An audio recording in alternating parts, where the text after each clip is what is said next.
Allahu i madhruar na ka mundësuar që përmes disa veprave, fjalëve, të arrijmë kënaqësinë e Tij dhe të fitojmë xhennetet e larta.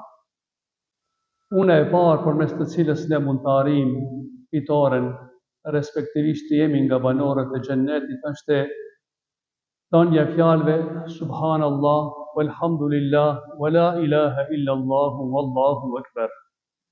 Thot pejgamberi i Zotit sallallahu alaihi wasallam, kush këto tre fjalë thot, Allahu i madhruar ja siguron mbjelljen e një palme në xhennet.